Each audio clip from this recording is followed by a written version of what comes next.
Hi, how are you? My name is Casiana Warfield. I'm really excited to be here today to talk to you about something that I feel like is very close to my heart and very necessary, and that is discrimination survival skills. Who I am is a predoctoral intern at Purdue University Counseling and Psychological Services. I'm getting my PhD in clinical psychology, and I used to teach a course on prejudice and discrimination at another university. And so I'm really excited to speak on what I can hopefully provide to be helpful to you all today.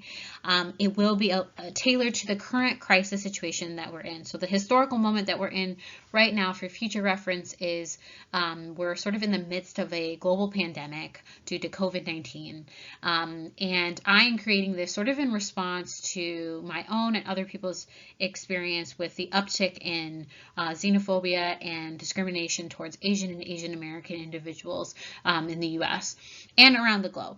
So I am hopeful that I can just create a space for us to talk about it and be frank about it, but also to give you some survival skills. And I will be talking about those further as we go forward. So hopefully this will take about 30 minutes or so, and that this can be something you can go back to. All of the resources that I list in the presentation, I will give you access to in some way through a Word document, okay? So, what I'll be talking about today, I'll be reviewing stigma and as it relates to discrimination and who is discriminated against. We'll be talking about the current historical moment in terms of the pandemic and how that's affected discrimination. We'll talk about how discrimination impacts the victim, but hopefully to spend the majority of the time identifying some skills, namely distress tolerance skills that will help us to get through the moment of when we are a victim or witnessing someone else be a victim or just affected by the xenophobia that's happening right now. I hope that these skills can be helpful beyond this moment for anyone who's experiencing discrimination.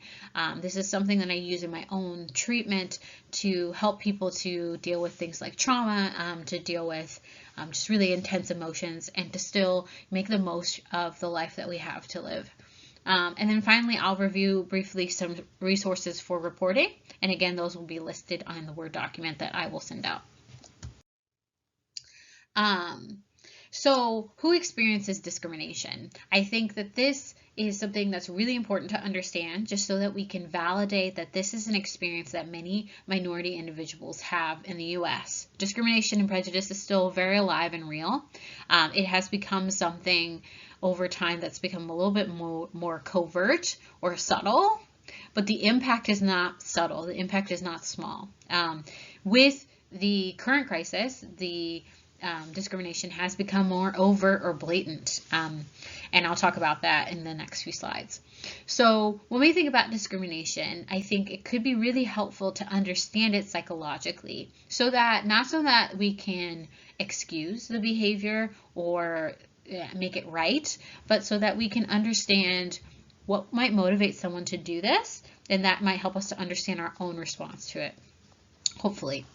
So there's many theories of prejudice and discrimination. One that I'll talk about today is the idea that discrimination is something someone does in defense of themselves.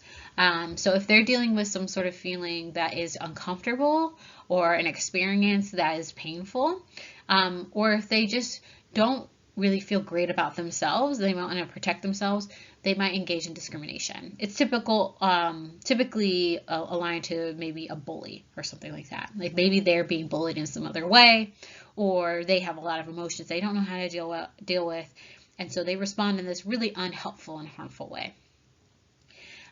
Who gets discriminated against is actually defined by the groups that are in power in our society. And so we call these groups the majority group or the dominant group, and they have a level of privilege that means that they don't experience discrimination. Or if they do experience unfair treatment, it doesn't impact them in the same ways as those groups without privilege. And those groups are stigmatized groups, namely groups that do not share that privileged status with the majority group. And because of that, they suffer a lot more consequences of unfair treatment. Those individuals in this group tend to have a characteristic, or more likely a set of characteristics, that are devalued in some way. So I think about this in terms of like fat culture. So many people have devalued individuals who carry body fat on their body, especially in certain areas. And we've seen how that has evolved over time. But generally, because having fat is not valued and is seen as unattractive, those individuals who carry fat on their body in those ways are also devalued. And that characteristic distinguishes that person from the majority. It's a very visual thing. It's something that you can see. And so we think about things like race. It's very visual, and you can distinguish that person from the majority group based off of those visual characteristics. And then that group and those individuals are considered to be deviant for that reason, because they're different, and there's often a lot of shame that's ascribed to them.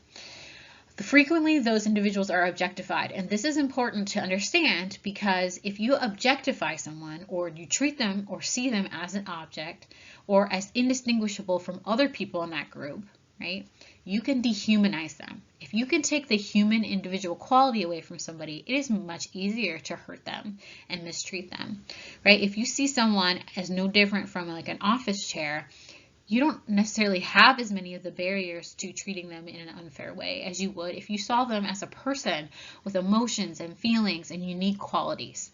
And so I see this a lot in the Asian and Asian American populations when we just even talk about them in that way, right? Even just referring to this very diverse group of different ethnicities, different nationalities, different cultures as Asian. We can really dehumanize them, and we don't see them as individuals. And thus, discrimination and prejudice is sort of sanctioned towards this group in our society. And I'm not saying it's not sanctioned for other groups, but this is one of the reasons why it is still sort of a part of many people's comedy routines to scapegoat or take or laugh at Asian or Asian American individuals. It's still very much a part of our pop culture, and it certainly is a part of our interactions now in the light of COVID-19. And I just wanted to highlight this quote by the Dalai Lama. All suffering is caused by ignorance. People inflict pain on others in the selfish pursuit of their own happiness or satisfaction. And I think that rings true, at least for how I can understand this phenomenon. Another thing that's important to understand is there are many stigmatized groups, but some groups have more harmful stigma than others. And if you have a harmful stigma, there are really direct negative consequences that are just worse than if you have a more benign stigma. And it's not to say that, stigma is ever okay, but it's good to recognize that it's on a spectrum. And so the things that predict that are coarse, concealability, aesthetic qualities, origin, and danger. So firstly, whether that identity is a long-lasting chronic one or a temporary one, a stable one versus an unstable. So if it's more chronic and long-lasting or stable, that's going to have longer-term, more consistent negative consequences for that person. If it's a more temporary situation, or if it's sort of unstable in some ways, then there are definitely negative consequences, but they're not as consistent and therefore not as long-term harmful for that person's health. So I think about this in terms of things like identities that are lifelong, like gender or sex, right? Those typically can be lifelong, although if we can recognize the trans community as well, there are exceptions to that. And when we think about something such as perhaps wealth, sometimes that is something that can change over time, for the better or for the worse. And so we would see more negative consequences for something that's more stable in terms of identity.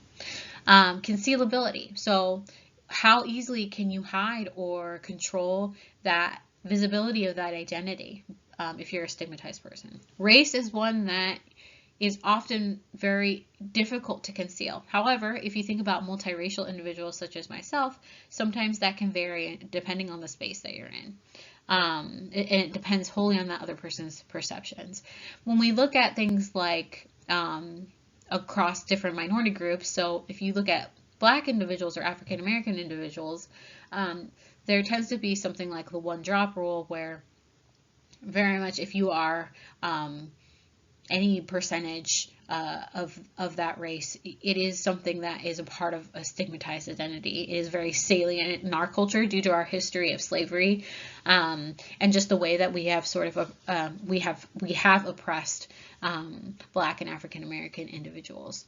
So that's something to think about. Something that's more concealable might be something like sexual orientation. Now that has negative consequences as well, but if you can conceal it, then you can control like where you are stigmatized in some spaces, in some cases. So that's just for the sake of example. Obviously, there are a lot of within group differences here. Aesthetic qualities. So generally, if you are perceived to be more attractive by the dominant group, you will have less negative consequences of stigma. And again, that is defined by that dominant group. So what is attractive is actually something that is very subjective. It's not something that we measure objectively. It is culturally dependent. Origin. So how did you come to be that part of that group, right?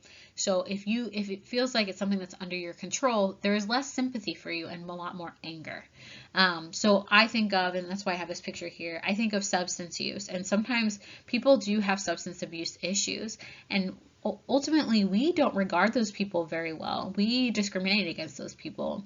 We talk about denying those people things like healthcare because we view that the origin of their stigma was within their control. And while it might be true that it was that person's decision to use that substance the first time, addiction is a very powerful thing. And while some people can use things once and they don't become addicted, many people can use things a few times and they become very powerfully addicted physiologically. And to stop doing that is something that's very hard to do without professional help. And so we don't have a lot of pity for those individuals, unfortunately, but that is what makes it a harmful stigma. And finally, danger.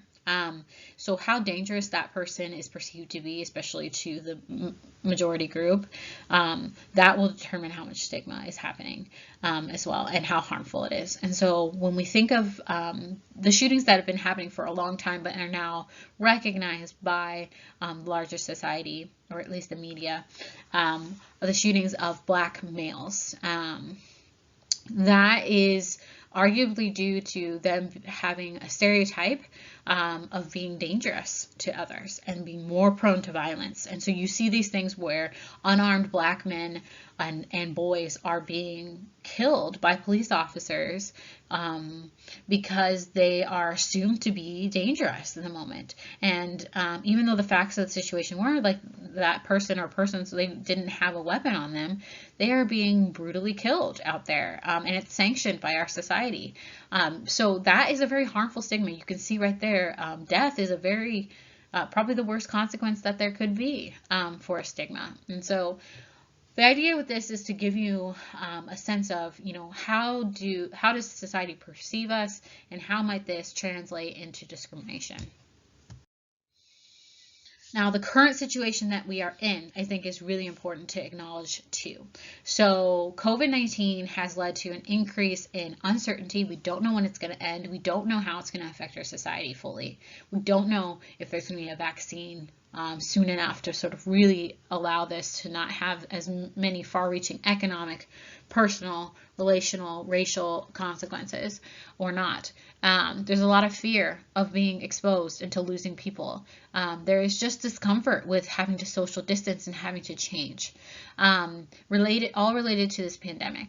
And if we refer back to our theory of discrimination, that people act out in defense and to avoid these feelings of discomfort and pain, we can see how this would contribute to really ramping up the amount of xenophobia and discrimination that's happening. The reason why it is going towards those individuals, at least from what we can tell, is due to a number of reasons. Because of their salience as the other, as being very visually, culturally, relationally different from the majority, and because of the way that our world leaders have talked about and spread misinformation about this pandemic, COVID-19 has been regarded as an Asian originated virus, even though Asian individuals are not more likely to contract or be infected with this virus than anyone else, than white individuals, than black individuals, than Hispanic and Latino individuals, Latinx individuals.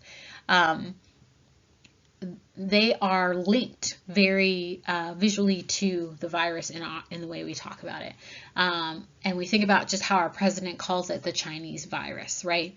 Like that really associates that group with it. And because we regard Asians as homogenous, despite all the cultural variability, the impact is on all Asian communities. So there has been a documented increase in discrimination against this population in the US, but also around the world.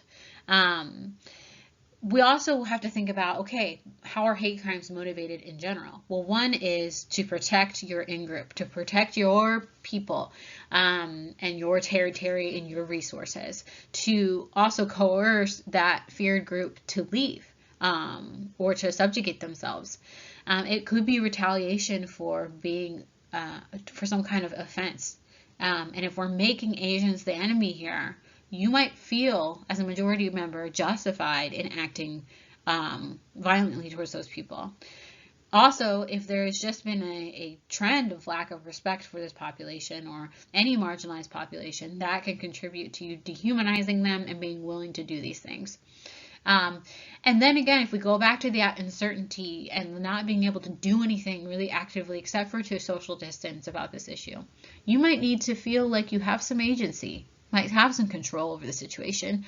And that, for you, if you're a disturbed individual, or even if you're not, you might feel really empowered to do something about it, and that might be acting out against a group that you might not like as much.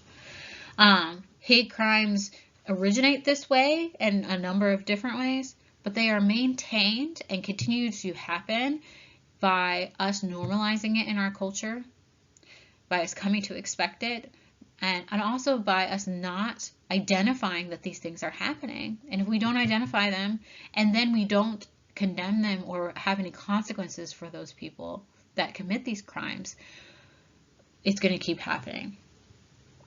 And that's really unfortunate. The impact of discrimination is vast, which makes it very unfortunate that these things are continuing.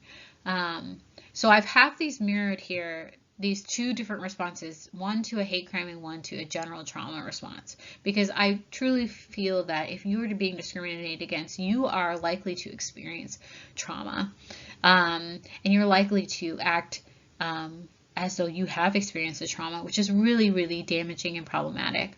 So if you look at the common symptoms of a victim of a hate crime, one are these sort of internal events like feeling anxiety, depression, and stress increase, having these very intrusive thoughts, often worry thoughts, fear thoughts.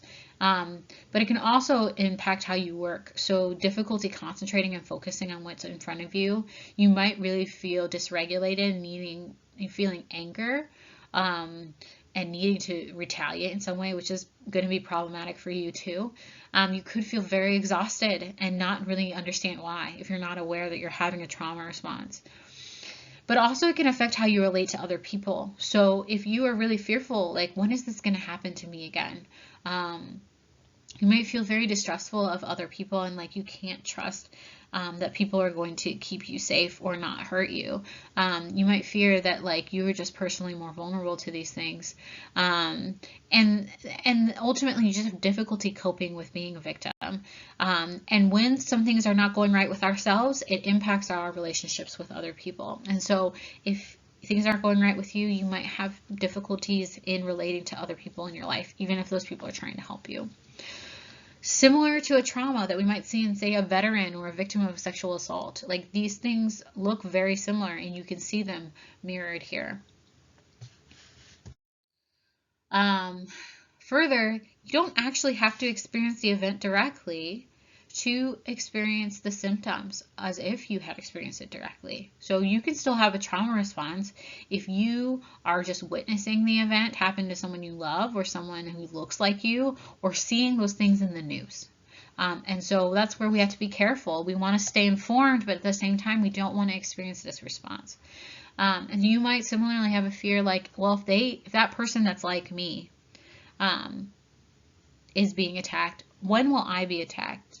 And sometimes that just ambiguity and uncertainty can be really uncomfortable and painful as well. And you might feel like, I really need to hide right now. I need to hide who I am. And that can come in the form of disengagement, disidentification, or compensating behaviorally. So you might disengage from what has happened so that you don't have to take those hits to your well-being. You might disidentify with how important things like cultural identity might be to you or your community so that you don't become a victim as well.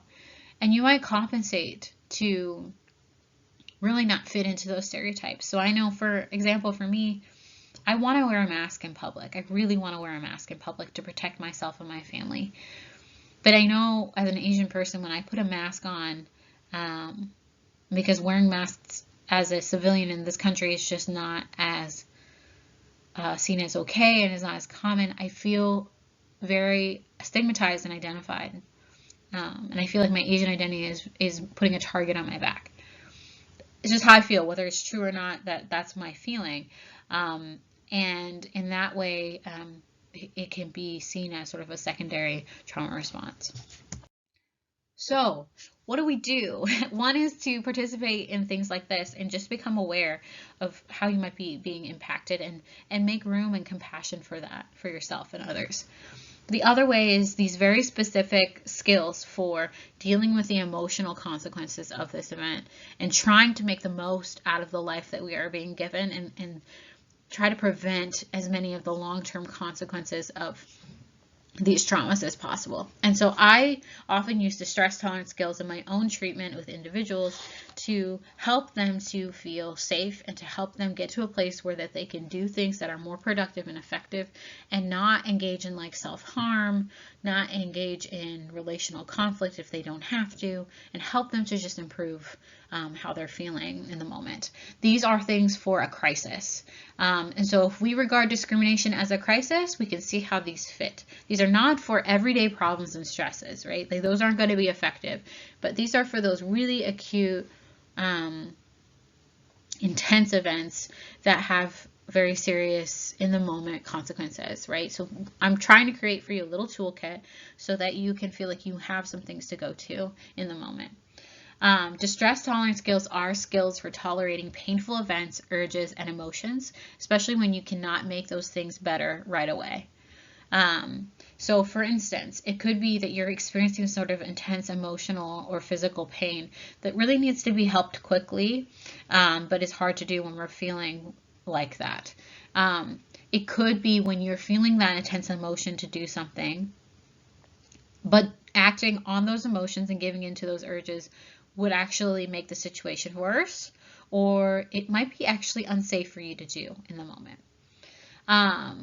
It also is useful for when we're feeling overwhelmed, but at the same time life goes on and we have to get things done. So I'm thinking about, we're still doing remote learning. We still have to do all these classes. We still have to do our jobs. Unfortunately, many of us do not get to distance in that way. But you have to get things done. And if that's important to you, then these can be helpful for getting through in the moment. These also are helpful when we can't solve that problem immediately. Maybe you've taken action, you've reported a hate crime, but you don't know when that's going to be resolved. And in the moment, you need to deal. This can be helpful to get you to the next step until something can be done. So here's the list of the skills, starting with stop and ending with radical acceptance, that we'll talk through quickly today. Again, I will be sending a link that will have detailed instructions for all of these in case you want to reference. So try to just take these in the moment and then go back to them when you start to practice it with the instructions later. So the first one is our stop skill. So our stop skill is really helpful when you know that you are tempted to react impulsively, or perhaps you're just making decisions because of all the emotions and thoughts that are going in your head, but you have to respond right then and there. So it's a very quick skill where first you stop, and I would say physically and mentally freeze. Take a step back in your mind, but also physically if it's necessary, and observe what is going on in your environment and what is going on in your mind, and how those things may or may not match up. we can often build things up a little bit more in our head because our mind is trying to solve a problem. But if we can just observe what is actually happening, it can be helpful. And then the last step is the most important, which is to proceed mindfully. So you might ask yourself, what can I do in this moment that will serve me and what I want and what I need? You might ask yourself, what are my goals? What are my values? What do I want to be able to say I did in response to this event tomorrow, in a week, in a year from now? What will I feel satisfied by and not feel regret about? And you can see how if you're feeling really intense emotions, there's no way that you can necessarily make that decision very well because it's going to be very over-influenced by the crisis and potentially some urges that aren't helpful. So again, I want to highlight this quote. Respond, don't react. Listen, don't talk. Think, don't assume. There are very important things that you might miss if you don't stop. One that I think is a skill that many of us are sort of trained in as students from very young are pros and cons lists. And this is very similar, and so hopefully that makes it feel accessible, right? The idea is that if we can be aware of what the consequences of different things that we feel the urge to do, we can make the right choice in the moment. So this is really useful when you have to decide between two different courses of action, or you're trying to decide whether you engage in or not engage in some sort of destructive urge or behavior. So for instance, I will often work with clients who feel like self-harming in the moment in order to deal with it. It works, unfortunately, it's very effective, but it is harmful and not kind to ourselves. And ultimately, long-term wise, not going to be the best solution. So if you're trying to decide between something that might be destructive and something that might not be, or to just literally not engage in it, pros and cons can be helpful in the moment. So first you want to describe whatever that destructive urge or behavior is. And those are typically behaviors that might feel really great in the moment, short term, and have benefits then, but long term is pretty damaging. Then you want to make a pros and cons list about acting on your urges in the crisis, and then make another list of pros and cons about resisting the urges, and then ultimately contrast them. And it can be helpful if you can visually see them together. And then hopefully you can see how long term there's going to be more negative consequences of self-destruction, and it's not going to serve you, and you're going to have regrets about that later on. I really love these next set of skills because they can be really helpful if you just don't have the mental energy or flexibility to think through these other strategies in the moment. They're very quick physical things that you can do. So if you're feeling a lot of agitation and you feel like you need to do something, try Tritip Skills. So really, it's when you need to reduce some sort of extreme emotion, sensation quickly, and you're not able to distract necessarily in the moment. So tip the temperature. This means get yourself cold, right? So I think something that's very accessible is to splash cold water in your face. It might look for you more like an ice pack. It might look for you like going out in the cold if you're in that sort of climate. It might be taking a cold shower. It might be submerging your face for a few seconds in a bowl of cold water, right? These things can really tip your physiological chemistry and help you to get back to a place of calm. Intense exercise, so any sort of 20 to 30 minute exercise that you could do that is very physically intensive, right? So you're not necessarily just taking a stroll down the street. You're walking fast, you're power walking, you're running, you're doing burpees, you're playing some sort of sport or activity that's very fast paced, right? It's not golf, it's basketball. You're lifting weights. But you're doing this for a short period of time, and again, you'll get the benefits of exercise, but you'll also tip your chemistry again so that you can feel more balanced. The next two are great for relaxation. So paced breathing, that can allow you to access your executive functioning or decision-making lobe of your brain, which is your frontal lobe. It can sort of decrease your fight or flight survival response that's happening in your brain and allow you to sort of slow everything down so that you can make better decisions. So I have square breathing described there, which is breathing in for 4, holding for 4, breathing out for 4, and pausing for 4. So square. I also would suggest paired muscle relaxation, which is we're breathing slowly and then we're alternatingly tensing and relaxing our different muscle groups. I have linked here different lengths of exercises. It's definitely one where you potentially need to practice it more before you can do it covertly in public. Alternatively, if you feel comfortable putting in earbuds and having someone walk you through the audio of it, that's helpful too. There's also some benefits to recording that script yourself of, as you move through the muscle groups and then just listening to that later on. Sometimes people find that comforting. And again, this will be all listed in the resource list. I like many of these things because they are just great tools at your fingertips for when you just don't really have all the mental know-how to do the other things that I'm suggesting. The next is accepts. So this is for distraction. We often think of distraction as a negative thing. I do not. I think when you are in a crisis, it is okay to take yourself away from that moment. Netflix it up if you need to, listen to your favorite music if you need to, like do what you need to do to get through that moment. And it's really important that when you do these things, you try to do them mindfully, meaning really attending to that one thing in the moment. So accepts is just a prompt for coming up with this list of distracting activities. You want to create a list that's tailored to you. So develop this list before you're in a crisis, right? First is activities, right? So you want to do those activities that make you feel opposite to the emotions and the thoughts that you have when you're feeling destructive or in a crisis, right? That might be a relaxation. That might be a bubble bath. I don't know. It might be playing sports. I'm not sure. It might be dancing. It might be singing. It might be creating art. C, contributing and comparisons. So comparisons is a simple one you can do in your brain. It's the idea that you might compare yourself to someone who has it worse than you, or in order to sort of have some more perspective, right? So often I'm thinking about, well, I'm a healthcare worker, but I'm not a nurse that's working in the ER that has to be exposed to COVID right now. I kind of got it pretty great. Even though there are things that are definitely challenging about my situation, it can be helpful to just recognize how lucky I am. Contributing. This is a really powerful one.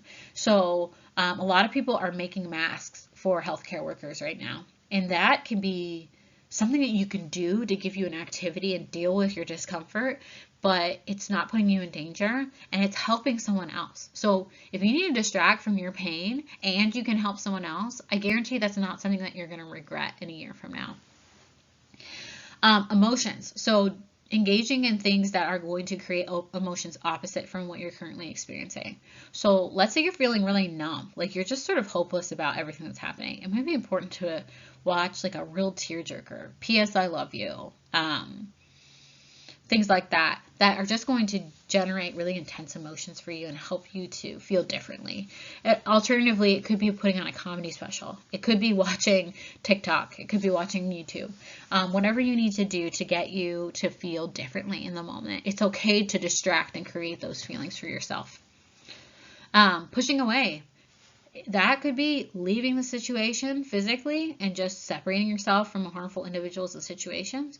Could be that you can't do that. I know that there are many people that are in difficult home environments right now that they normally would be at college for and be avoiding, and they can't leave. They don't have anywhere else to go.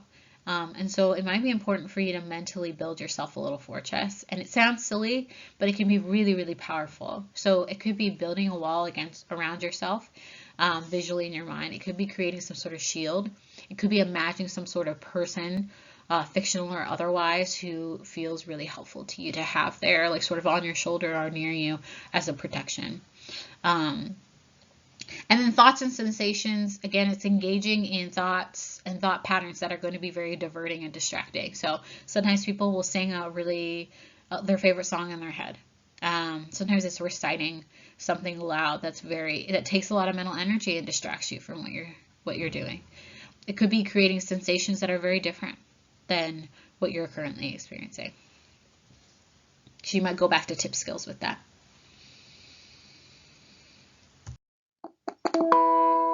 So the next piece is more of a sensory one. So this can be really about how do I make myself physically feel different in this moment? I often think of self-soothing as being kind to yourself, comforting, nurturing, peacemaking, gentle, and just how compassionate it can be to take time to take care of yourself in the moment. When we want to self-soothe, we need to do it through as many senses as we can. And so I would, if I were you, consider making a self-soothe kit where you list things that appeal to each of these senses that feel just comforting to you.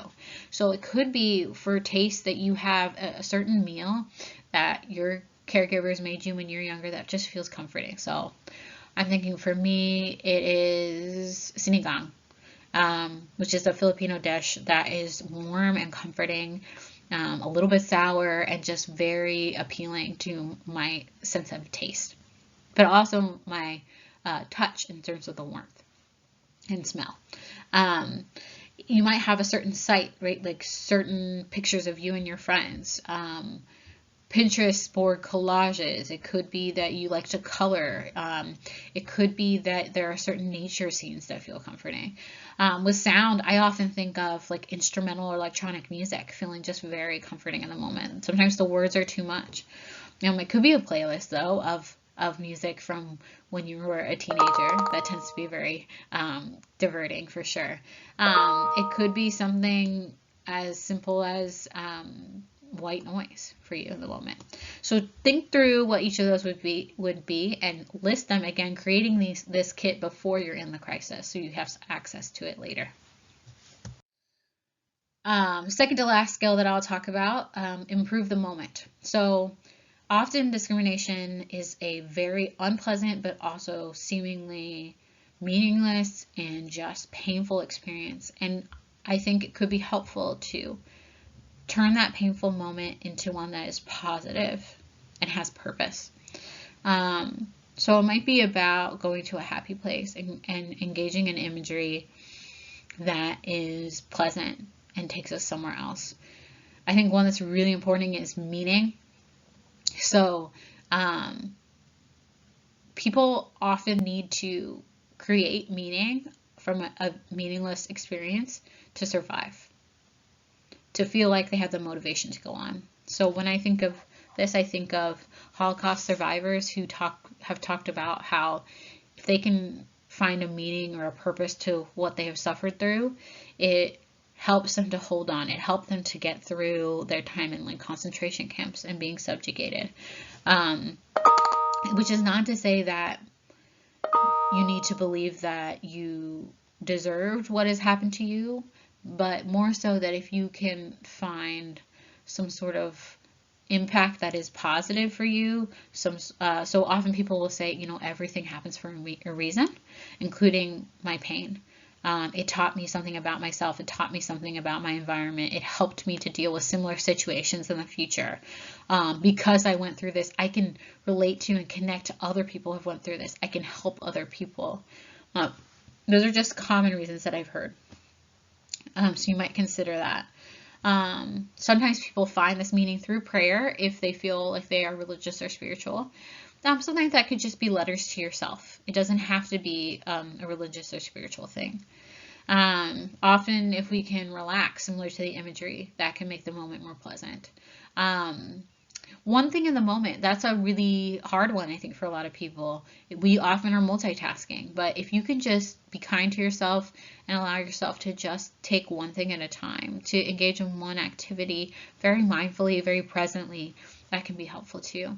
A vacation can be great. So I'm not meaning like, let's go get on a plane, because certainly please don't do that. But taking a brief mental vacation. And for many of us, especially if you are a very driven and independent person, that means accepting help and not doing everything yourself. It means relying upon other people you trust.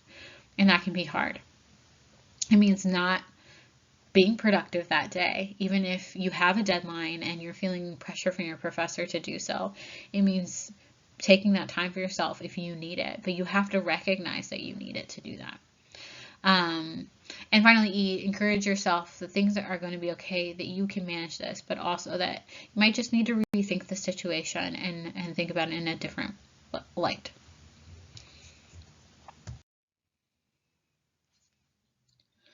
The final skill that I want to address today is a tough one, and I want to be really sensitive and careful about it, because in no way am I trying to suggest that you need to accept the treatment that is unfair when it comes to prejudice and discrimination. What I mean by radical acceptance is this willingness to experience your life and your reality and who you are as you are and as it is. Radical acceptance is not condoning the evil that has happened to you. It's not condoning discrimination. It is not related to what is right or wrong or fair. Whether you accept something is not dependent on whether that thing is fair or not.